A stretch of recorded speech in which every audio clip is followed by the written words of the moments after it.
حي على الفلاح.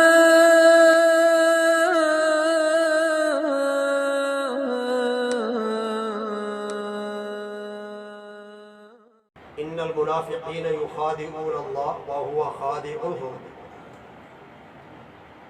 بے شک منافقین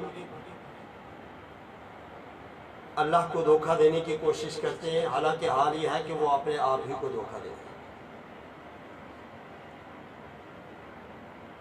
نفاق کے تعلق سے، منافقین کے تعلق سے ان کے اندر جو بیماریاں، نقص اور عیوب اور کمزوریاں پائی جاتی ہیں،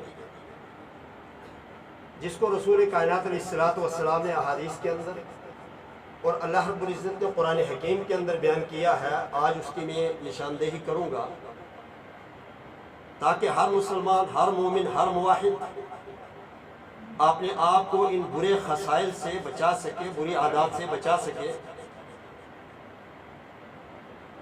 اور جو بھی شخص ان برے خصائل سے بچ گیا، اپنے آپ کو بچا لیا، تو اس کے لیے اللہ نے جنت تیار کر کے رکھی۔ نفاق نافق ینافق منافقا سے، جس کا لغوی معنی چوہے کا وہ بل اور وہ سوراخ جو خفیہ طور پر چوہا بنا کے رکھتا ہے، جب بھی اس کو کوئی خطرہ لاحق ہوتا ہے تو وہ اس خفیہ بل سے نکل کر بھاگ جاتا ہے۔ اور بعض لوگوں نے اس کی تعریف یہ کی کہ نفاق نفق سے ہے، اور اس کا معنی ہوتا ہے سرنگ۔ بعض مرتبہ انسان جب کوئی خطرہ محسوس کرتا ہے تو سرنگ بنا کر اس کے اندر چھپنے کی کوشش کر لیتا ہے۔ نفاق کی دو قسمیں بیان کی گئی ہیں۔ ایک نفاق عقیدے کے لحاظ سے، جو کہ نہایت ہی خطرناک ہے، جس کے بارے میں اللہ رب العزت نے قرآن حکیم میں فرمایا ان المنافقین یخادعون اللہ، منافق اللہ کو دھوکہ دیتا ہے۔ اور دوسری کا فرمایا ان المنافقین هم الفاسقون، منافق لوگ کی حقیقت میں فاسق۔ اور مفسرین نے اس کی تشریح لکھتے ہوئے لکھا کہ فاسقون سے یہاں مراد اسلام سے خروج ہے، ایسا نفاق، ایسا منافق جو اسلام سے خارج ہو ہے۔ قرآن حکیم کی سورہ بقرہ کے اندر اللہ رب العزت نے تین قسم کے لوگوں کا بالکل شروع کے اندر تذکرہ فرمایا۔ شروع میں قرآن حکیم شروع ہوتا ہے، سورہ بقرہ شروع ہوتی ہے، تین قسم کے لوگوں کا اللہ رب العزت نے سب سے پہلے تذکرہ فرمایا: مومنوں کا، کفار کا اور منافقین کا۔ چار آیات کے اندر اللہ رب العزت نے مومنوں کا تذکرہ فرمایا ہے، ان کی صفات کو بیان فرمایا، انہیں کامیابی کی ضمانت دی۔ اللہ رب العزت نے قرآن حکیم کے اندر سورہ بقرہ کی بالکل ابتدا میں دو آیات کے اندر اللہ رب العزت نے کفار کا تذکرہ فرمایا، ان کی برائیوں کا تذکرہ فرمایا، ان کے متعلق فرمایا آپ انہیں ڈرائیں یا نہ ڈرائیں کوئی فرق پڑنے والا نہیں ہے، سواء علیہم اانذرتہم ام لم تنذرہم لا یؤمنون، آپ ڈرائیں نہ ڈرائیں لا یؤمنون، ایمان لانے والے کفار کا تذکرہ فرمایا، مشرکین کا تذکرہ فرمایا۔ لیکن وہیں پر منافقین کا 13 آیتوں کے اندر تذکرہ فرمایا۔ کتنے آیتوں کے اندر؟ 13 آیات کے اندر منافقین کا تذکرہ فرمایا۔ یخادعون اللہ والذین آمنوا وما یخدعون الا انفسہم وما یشعرون، یہ اللہ کو دھوکہ دینے کی کوشش کرتے ہیں، مومنوں کو دھوکہ دینے کی کوشش کرتے ہیں۔ وما یخدعون الا انفسہم، اپنی نفسوں کو دھوکہ دے رہے ہیں، اپنی جانوں کو دھوکہ دے رہے ہیں۔ وما یشعرون، ان کو شعور، ان کو ادراک نہیں ہے، سمجھ نہیں ہے، سوچ نہیں ہے، فکر نہیں ہے کہ نہ اللہ کو دھوکہ دیا جا سکتا ہے، نہ ہی مومنوں کو دھوکہ دیا جا سکتا ہے، اپنی نفسوں کو دھوکہ دے رہے ہیں۔ فی قلوبہم مرض فزادہم اللہ مرضا، ان کے دلوں کے اندر اللہ نے نفاق کی بیماری پیدا کر دی ہے، اور دن با دن وہ نفاق کی بیماری زیادہ ہوتی ہی چلی جا رہی ہے، کم نہیں ہو رہی ہے۔ اس انداز سے مسلمانوں سے دشمنی، مسلمانوں سے عداوت، مسلمانوں سے بغض، مسلمانوں سے کینہ، مسلمانوں کے خلاف شرارتیں، مسلمانوں کے خلاف تدابیر، مسلمانوں کے خلاف لگاتار میٹنگیں کرنا، مسلمانوں کو نقصان دینے کی کوشش کرنا اور مسلمانوں کے خلاف بغاوت پر آمادہ کرنا اور ہر وہ تدبیر کرنا جس سے مسلمانوں کو اللہ اور اس کے رسول کو اور اللہ اور اس کے رسول کے ماننے والوں کو نقصان اور زد پہنچے، وہ سب چیزیں منافق کرنا شروع کر دیتے ہیں۔ لیکن جو لوگ ایسا کرتے ہیں وَلَهُمْ عَذَابٌ عَلِيمٌ بِمَا كَانُوا يَكْذِبُونَ، دردناک قسم کا عذاب اللہ رب العزت نے ان منافقین کے لیے بنا کے رکھا۔ ان المنافقین فی الدرک الاسفل من النار، قرآن نے کیا کہا؟ منافق جہنم کے سب سے نیچے درجے میں ہوں گے۔ وَلَن تَجِدَ لَهُمْ نَصِيرًا، کوئی ان کا مددگار، کوئی ان کی مدد کرنے والا، اعانت کرنے والا آپ نہیں پائیں گے۔ کفار سے بھی سخت سزا اللہ رب العزت نے قرآن حکیم کے اندر منافقین کے لیے بیان فرمائی، سخت سزا بیان فرمائی۔ کیوں؟ منافق مسلمانوں کے گروہ کے اندر شامل ہوتا ہے، منافق مسلمانوں کی صفوں میں شامل ہوتا ہے، منافق مسلمانوں کے ساتھ چلتا پھرتا اٹھتا بیٹھتا کاروبار کرتا ہے، منافق کبھی کبھار مسجد میں آ کر مسلمانوں کی صف کے اندر کھڑے ہو کر نماز بھی ادا کرتا ہے، ان کے رشتے ناطے کے اندر اور ان کے ساتھ شامل ہو کر اسلام کو اور مسلمانوں کو نقصان دینے کی کوشش کرتا ہے۔ وہ زیادہ خطرناک ہے بنسبت کفار اور مشرکین کی، وہ زیادہ خطرناک ہے۔ کافر سے آپ بچ سکتے ہیں، آپ کو پتہ یہ ہمارا دشمن ہے، لیکن جو آپ کے بغل کے اندر بیٹھا ہوا منافق ہے اس سے انسان بچ نہیں سکتا ہے۔ اور پہلی قسم جو نفاق ہے وہ نفاق اکبر ہے، عقیدے کا نفاق۔ اور عقیدے کا نفاق کیا ہے؟ وہ منافق رسول اللہ صلی اللہ علیہ وسلم کے دور کے اندر زیادہ تر موجود تھے، رسول اللہ صلی اللہ علیہ وسلم کے دور کے اندر، مدینہ طیبہ کے اندر موجود تھے، جو ظاہری طور پر اپنے آپ کو محفوظ کرنے کے لیے اسلام کو قبول کر لیا تھا، اپنے آپ کو بچانے کے لیے اسلام کو قبول کر لیا۔ کیوں؟ مسلمانوں کا غلبہ، مسلمانوں کی طاقت اور مسلمانوں کی قوت کو دیکھ کر اسلام میں داخل ہو گئے، اور اسلام میں داخل دل سے نہیں ہوئے، زبان سے قولاً لا الہ الا اللہ محمد رسول اللہ کا اقرار کر لیا، اللہ کے رسول صلی اللہ علیہ وسلم کے قولاً زبان سے اقرار کر لیا، تصدیق کر لی، لیکن دل کے اندر انہوں نے کفر کو چھپا کے رکھا، دل کے اندر شرک کو چھپا کے رکھا، دل کے اندر مسلمانوں سے نفرت ان کے دل کے اندر موجود تھی، دل کے اندر مسلمانوں کے خلاف حسد موجود تھا، شرارتیں موجود تھی، لیکن ظاہری طور پر اسلام کا اقرار بھی کیا، اسلام کو قبول بھی کر لیا، اور دل کے اندر کفر کو چھپا کے رکھا۔ یہ ہے عقیدے کا منافق، عقیدے کے اندر نفاق ہے کہ ظاہراً کچھ ہے اور چھپا کے کچھ رکھا ہو، یہ سب سے خطرناک ہے۔ اور ایسا شخص جو ظاہراً مسلمان ہے، دل کے اندر کفار سے محبت اور مسلمانوں سے عداوت، دل کے اندر کفر اور ظاہری طور پر مسلمان، یہ دائرہ اسلام سے خارج ہوا، اس کو مسلمان نہیں کہا جاتا۔ اور اس کے لیے اللہ رب العزت نے فرمایا ان المنافقین فی الدرک الاسفل من النار، کہ یہ سب سے جہنم میں سب سے نیچے درجے کو۔ اور اسی کے اندر آتا عبداللہ بن ابی بن سلول رئیس المنافقین، جو رسول اللہ صلی اللہ علیہ وسلم کے ساتھ آپ کی مسجد کے اندر آیا کرتا تھا، آپ کی صفوں کے اندر شامل ہوا کرتا تھا، صحابہ کرام کے ساتھ رہا کرتا تھا۔ مورخین نے یہاں تک لکھا کہ عبداللہ بن ابی بن سلول جب بھی رسول اکرم علیہ السلام کسی چیز کا اعلان کرتے، سب سے پہلے کھڑے ہو کر اللہ کے نبی صلی اللہ علیہ وسلم کی تصدیق کیا کرتا تھا۔ ایسا شخص تھا، لیکن دل کے اندر نفاق اور کفر چھپا کے رکھا تھا، اور ظاہری طور پر مسلمانوں میں شامل تھا۔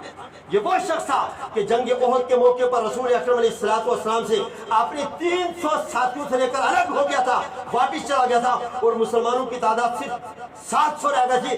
وجہ کیا تھا کہ رسول اکرم علیہ السلام اور مسلمانوں کے خلاف عداوت، نفرت، حسد، بغض، شرک اور کفر اس کے دل کے اندر چھپا ہوا تھا۔ اسی لیے اللہ نے فرمایا ان المنافقین فی الدرک الاسفل من النار، یہ عقیدے کا نفاق، اور یہ بہت خطرناک ہے، سیدھے جہنم کی وعید ہے۔ کفار اور مشرکین سے زیادہ عذاب قیامت کے دن اللہ رب العزت منافق کو دے گا جو نفاق اکبر کے اندر شامل ہے۔ اور دوسری قسم ہے نفاق اصغر، وہ ہے انسان کے عمل کے اندر وہ بری خصائل اور وہ بری صفات پائی جانا جو منافق کے اندر پائی جاتی ہے۔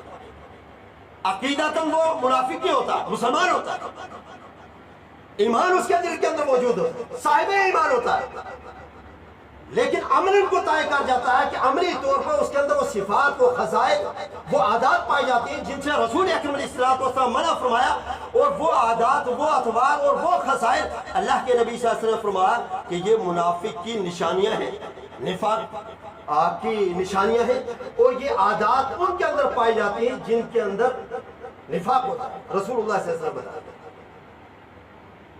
حضرت عبداللہ ابن عمر رضی اللہ تعالیٰ عنہ نے اس کو بیان فرمایا کہ رسول اکرم علیہ السلام نے منافقین کی 4 خصائل کو بیان فرمایا، منافقین کی 4 خصائل کو بیان فرمایا۔ 4 من کن فیہ کان منافقا خالصا، 4 خصائل جن کے اندر پائے جائیں، 4 عادات جن کے اندر پائے جائیں، کان منافقا خالصا، پکا منافق ہے۔ وہ کیا ہے؟ پکا منافق ہے۔ وَمَنْ كَانَتْ فِيهِ خَصْلَةٌ مِّنْهُنَّ، تو اگر ان خصائل میں سے کوئی ایک خصلت کسی کے اندر پائی جائے، كَانَتْ فِيهِ خَصْلَةٌ مِّنَ النِّفَاقِ، تو اس شخص کے اندر نفاق کی ایک خصلت پائی جاتی ہے، حَتَّى يَدَهَا، یہاں تک کہ وہ اس کو چھوڑ دے، تو پتہ یہ چلا نفاق اصغر وہ ہے کہ ایک ساتھ ایمان بھی موجود ہے اور نفاق کی کوئی خصلت بھی اس انسان کے اندر ہو سکتی ہے۔ اگر وہ نفاق کی خصلتوں پر قائم رہتا ہے اور لگاتار وہ عمل کرتا ہے، وہ خصائل اس کے اندر موجود رہتی ہے، تو وہ منافق شمار کر لیا جائے۔ اور اگر اس کو چھوڑ دیتا وہ صاحب ایمان ہے، وہ مسلمان ہے، اس کو آپ اسلام سے خارج نہیں کر سکتے، وہ ملت اسلامیہ سے خارج نہیں ہے۔ کانت فی خصلۃ من النفاق، اگر نفاق کی ایک خصلت موجود ہے، آپ اس کو کامل منافق نہیں کہہ سکتے، بلکہ کیا حتی یدا، چھوڑ دے صاحب ایمان ہے۔ تو پتہ چلا نفاق کے اثر جس کے اندر پایا جاتا ہے وہ صاحب ایمان بھی ہوتا ہے، اور نفاق کی کوئی خصلت عادت اس کے اندر پائی بھی جا سکتی ہے، وہ ملت اسلامیہ کے اندر موجود رہے گا، وہ اس سے توبہ کر لے، وہ اس کو چھوڑ دے، پکا مومن، پکا جنتی بن جائے گا، لگاتار وہ خصائل اس کے اندر موجود رہے، وہی اعمال وہ کرتا رہے، تب منافق بھی بن سکتا ہے، اللہ کے ہاں مواخذہ اور سزا کا مستحق بھی بن سکتا ہے۔ اور وہ 4 خصلتیں جو رسول اللہ صلی اللہ علیہ وسلم نے بیان فرمائی وہ کیا ہے؟ آج کے معاشرے کے اندر دیکھیں، خود آپ اپنے گھروں کے اندر دیکھیں، اپنے قوم اور برادری کے اندر دیکھیں، اپنے گاؤں دیہات اور شہر کے اندر آپ دیکھیں، تو یہ خصائل کہیں نہ کہیں آپ کو لوگوں کے اندر مل جائیں گے۔ لوگوں کے اندر یہ خصائل پائی جاتی ہے، مسلمان ہیں، اس کے باوجود بھی کسی نہ کسی کے اندر وہ خصلت پائی جاتی ہے جو منافق کی علامت ہے۔ اللہ رب العزت ہر مسلمان کو ان خصائل سے بچنے کی توفیق عطا فرمائے۔ سب سے پہلے خصلت جو رسول اللہ صلی اللہ علیہ وسلم نے بیان فرمائی وہ عزت من الخال،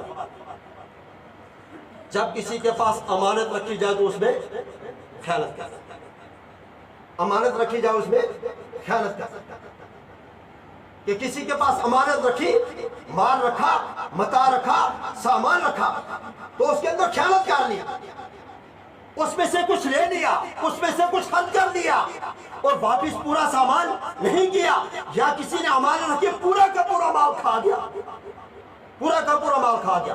اذا تو میرا خال، جو امانت دار نہیں ہے، صاحب امانت نہیں ہے، خیانت کرنے والا ہے، تو نفاق کی ایک خصلت اس کے اندر پائی جاتی ہے جس کو رسول اکرم علیہ السلام فرمایا اذا تمن خانہ، اگر امانت رکھی گئی اس کے اندر خیانت کرتا ہے تو منافق کی ایک صفت اس کے اندر پائی جاتی ہے۔ اور یہ بڑی معیوب اور سخت قسم کی چیز ہے کہ امانت رکھی جائے اس کے اندر خیانت کرے۔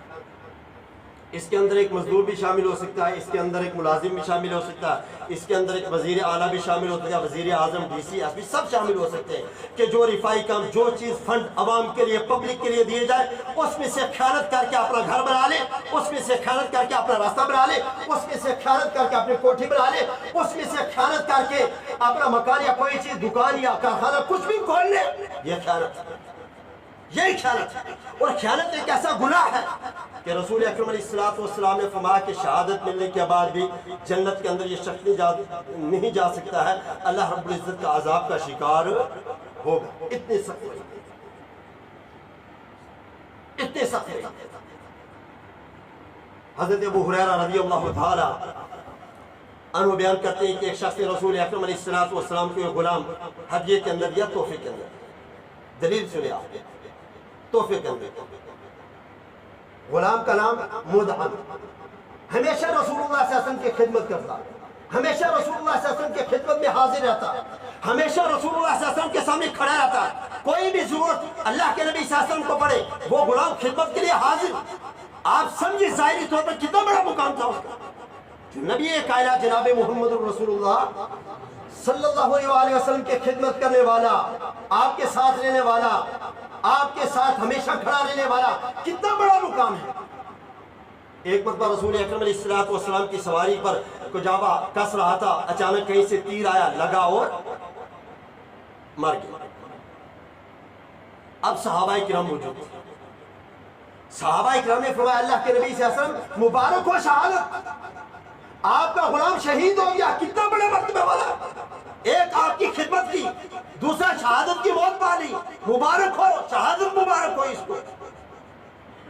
تو نبی اکرم علیہ السلام نے فرمایا کلا والذی نفسی بیدہ ان الشملۃ التي اخذها يوم خیبر من المغانم لم تصبها المقاسم لتشتعل علیہ نارا۔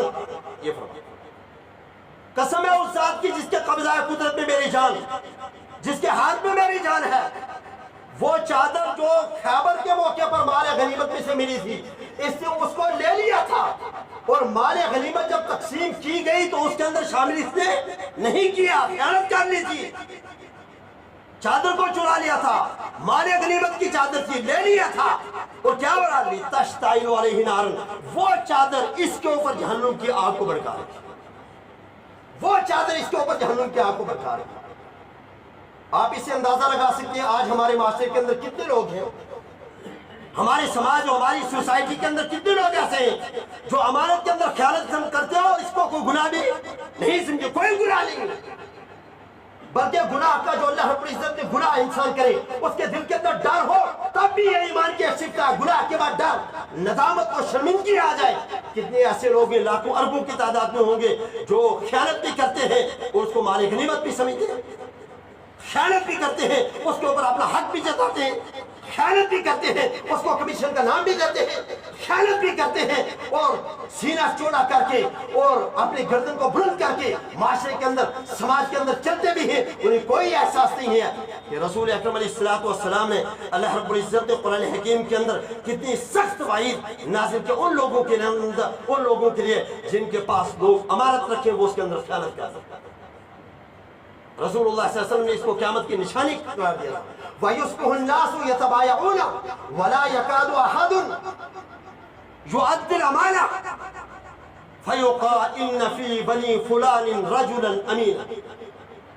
صحیح مسلم کی روایت کہ قیامت کے قریب ایسا ہوگا کہ لوگ صبح کے وقت اپنے کاموں کے لیے نکلیں گے، اپنے کاروبار کے لیے نکلیں گے، اپنے لین دین کے لیے نکلیں گے، ایک دوسرے کے ساتھ معاملات کریں گے، تجارت کریں گے، اور تجارت کرنے کے بعد کوشش کریں گے کہ کوئی شخص معاشرے اور سماج کے اندر ملے، اس کے پاس اپنا مال، اس کے پاس اپنا متاع، اس کے پاس اپنا روپیہ پیسہ رکھ دے، لیکن کوئی امانت دار نہیں ملے گا۔ اس معاشرے اور سماج کے اندر ایک آدمی ایسا نہیں ہوگا جو امانت دار لوگ آپس میں گفتگو کریں گے، بات کریں گے کس کے پاس امانت رکھی جائے۔ فیقال، پھر ان میں سے ایک آدمی کہے گا ان فی بنی فلان رجلا امینا، فلاں قبیلے کے اندر ایک امانت دار آدمی موجود ہے، اس کے پاس لے کر آپ امانت کرو۔ ڈھونڈنے سے امانت دار آدمی نہیں ملے گا، ڈھونڈنے سے امانت دار آدمی نہیں ملے گا۔ اور ترمذی کی روایت جس میں رسول اکرم علیہ السلام فرمایا قرب قیامت ہوگا، لوگ امانت کو مال غنیمت سمجھ کے کھا جائیں گے، امانت کو مال غنیمت سمجھ کے کھا جائیں گے، کوئی ڈر کوئی خوف نہیں ہوگا۔ امانت ہمارے پاس ہمارے بھائی نے رکھی ہے، رشتہ دار نے رکھی ہے، اگر اس کو کھا جائیں گے اللہ کے سامنے کیا جواب، اللہ کے سامنے کیا جواب۔ یہ بھی اور رسول اکرم علیہ السلام نے قرآن حکیم کے اندر اللہ رب العزت نے اسی چیز کے بارے میں فرمایا تھا ان اللہ لا يحب الخائنین، اللہ خیانت کرنے والوں کو پسند نہیں کرتا۔ ایک مال و متاع کے اندر خیانت ہے، یہ پہلی قسم ہے۔ ایک عہدہ اور منصب کی بھی خیانت ہے، عہدہ اور منصب کی خیانت ہے۔ رسول اکرم علیہ السلام کے پاس ایک دیہاتی صحابی آیا اور آ کر اللہ کے رسول صلی اللہ علیہ وسلم سوال کیا متی الساعۃ، قیامت کب آئے گی، قیامت کب آئے گی؟ تو رسول اکرم علیہ السلام اذا وزیت الامانۃ، اذا وزیت الامانہ، جب امانت کو ختم کر دیا جائے، قیامت قائم ہو جائے گی. اور دوسرے حدیث کے اندر اذا بسط الامر الى غیر اہلی، جب کوئی معاملہ کسی ایسے آدمی کے ساتھ سپرد کر دیا جائے جو اس کا اہل نہ ہو، تو رسول اکرم علیہ الصلوۃ والسلام فرمایا پھر قیامت قائم ہو جائے گی، پھر قیامت قائم ہو جائے گی. قرآن حکیم نے اس کو بیان کیا والذین ہم لاماناتہم وعہدہم راعون، وہ لوگ جو امانتوں کے اندر، عہد و پیمان کے اندر خیانت کرتے ہیں، ان کو سخت قسم کا اللہ کے سامنے عذاب ملے گا، سخت قسم کا عذاب. جتنے انبیاء کرام اللہ رب العزت کی دنیا کے اندر بھیجے ان سب کے کامن صفت اللہ رب العزت کو قرآن حکیم کے اندر بیان کیا. حضرت ہود، حضرت نوح، حضرت لوط، حضرت شعیب علیہ السلام، سب کی ایک صفت کامن ہے، برابر ایک صفت ہے سب کی. انی لکم رسول امین، انی لکم رسول امین. ہمیں اللہ رب العزت نے آپ کے پاس امانت دار رسول بنا کے بھیجا. جو اللہ کا حکم ہے وہ منوان اسی طرح ہم آپ کے سامنے پہنچا رہے ہیں. مطاع ثم امین. جبریل امین کے متعلق اللہ رب العزت قرآن حکیم کا امانت دار، بات ماننے والا، اطاعت کرنے والا فرشتہ تھا. نزل بہ الروح الامین. اللہ رب العزت نے ایسا فرشتہ رسولوں کے لیے نازل فرمایا ہے جس کے امانت داری کی صرف جس کے اندر پائی جاتی ہے. اور اسی کے تعلق سے رسول اکرم علیہ السلام نے قریش کے سامنے، اپنے رشتہ داروں کے سامنے ایک بات کہی تھی. لوگوں بتاؤ میرے کردار کے تعلق سے، بتاؤ میرے اخلاق کے تعلق سے، میری وہ زندگی جو نبوت سے پہلے 40 سالہ زندگی گزری ہے اس کے تعلق سے بتاؤ میں کیسا ہوں، کیسا پایا آپ نے. تو پتہ سب نے کیا کہا تھا؟ ہم نے آپ کو صادق و امین پایا، ہم نے آپ کو صادق و امین پایا. وما جربنا علیک الا صدقا، ہم نے آپ کو امین پایا، صادق پایا ہے. اور یہی وجہ تھی جب ہجرت کے رسول کائنات علیہ السلام نکلے، اللہ کے رسول صلی اللہ علیہ وسلم کو حکم ملا، آپ نکلے اپنے بستر کے اوپر جناب علی مرتضیٰ کو سلا کر رسول اکرم علیہ السلام تشریف لے گئے. کس لیے؟ کیا وجہ تھی؟ لوگوں نے رسول اکرم علیہ السلام کی مخالفت کی. وہ لوگ جو آپ کے مکان کو گھیر کے بیٹھے تھے، کس سے؟ آپ کو نعوذ باللہ قتل کرنے کے لیے، جان سے مار دینے کے لیے. ان لوگوں کی امانتیں رسول اللہ صلی اللہ علیہ وسلم کے گھر کے اندر موجود ہیں. ان لوگوں کی امانتیں رسول اللہ صلی اللہ علیہ وسلم کے گھر کے اندر موجود ہیں. حضرت علی مرتضیٰ رضی اللہ عنہ فرمایا تھا یہ امانتیں لوگوں کے گھروں کے اندر پہنچا کر پھر آپ نے مدینہ طیبہ کے اندر تشریف لائے. اس رسول کے ماننے والے، اس نبی کے ماننے والے، اس عظیم نبی کے ماننے والا مسلمان، امانت اس کے پاس رکھی جائے، خیانت کرے. اللہ رب العزت دعا کرے اللہ ایسی خصلت سے، ایسے گناہ سے ہمیں بچنے کی توفیق عطا فرمائے، ایسی صفات سے مسلمان کو بچنے کی توفیق عطا فرمائے. امین بنا دے، امین بنائے، امانت دار بنا دے. بہت بڑی صفت ہے میرے بھائیوں اور بزرگوں. جو امین ہو، جو امانت دار ہو، لوگ اس کے پیٹھ کے پیچھے کہیں فلاں شخص ہے، مسلمان ہے، مومن ہے، نماز پڑھنے والا ہے، اللہ کا ولی ہے. کیوں اللہ کا ولی ہے؟ امانت کی صفت اس کے اندر پائی جائے، امانت کی صفت اس کے اندر پائی جائے. امین، یہ پہلی صفت. اور دوسری اذا حدث کذب، جب بات کرے جھوٹ. اذا حدث کذب، جب بات کرے جھوٹ بولے. یہ بھی منافق کی ایک صفت، ایک عادت ہے منافق کہ منافق جب بھی بات کرتا ہے جھوٹ بولتا ہے. اسی لیے رسول اکرم علیہ السلام نے صحیح مسلم کی روایت اللہ کے نبی صلی اللہ علیہ وسلم سے ایاکم والکذب، جھوٹ سے بچ کے رہنا. فإن الكذب يهدي إلى الفجور، کیوں؟ جھوٹ انسان کو برائیوں کی طرف لے کے جاتا ہے. وإن الفجور يهدي إلى النار، اور برا انسان کو جہنم کے اندر لے کے چلے جاتا ہے. جھوٹ نہ بولنا، جھوٹ نہ بولنا. ایاکم الصدق فإن الصدق يهدي إلى البر وإن البر يهدي إلى الجنة. سچ بات کہنا، سچائی کے اوپر قائم رہنا. کیوں؟ سچائی بھلائی کی طرف لے کے جاتی ہے، بھلائی کی طرف انسان کو دعوت دیتی ہے، برائی کی طرف ہدایت کرتی ہے. وَإِنَّ الْبِرَّ يَهْدِي إِلَى الْجَنَّةِ، اور جو بھلائی کرتا ہے وہ سیدھا جنت کے اندر داخل ہوتا ہے. آج ہم اپنے معاشرے اور سماج کو دیکھیں اور اس کے بعد آپ یہ اندازہ لگائیں کتنے مسلمان، کتنے مومن، کتنے بزرگ، کتنے نوجوان، کتنے ہماری دینیں مائیں اور بہنیں سچائی کا دامن پکڑے ہوئے ہیں. سچ بات کہتے ہیں، زبان سے نکلتا وہ آپ مجھے بتائیں. کتنے لوگ ایسے، کتنے لوگوں کو انسان کہہ سکتا ہے آدمی بڑا سچا ہے، سچ کے زبان. آج موبائل میرے پاس، آپ کے ساتھ، سب کے پاس موجود ہے. موبائل بڑی اہم چیز، بڑی قیمتی چیز ہے. اگر موبائل کو صحیح استعمال کیا جائے پوری کتاب و سنت کو آپ پڑھ سکتے ہیں، سمجھ سکتے ہیں، عمل کر سکتے ہیں.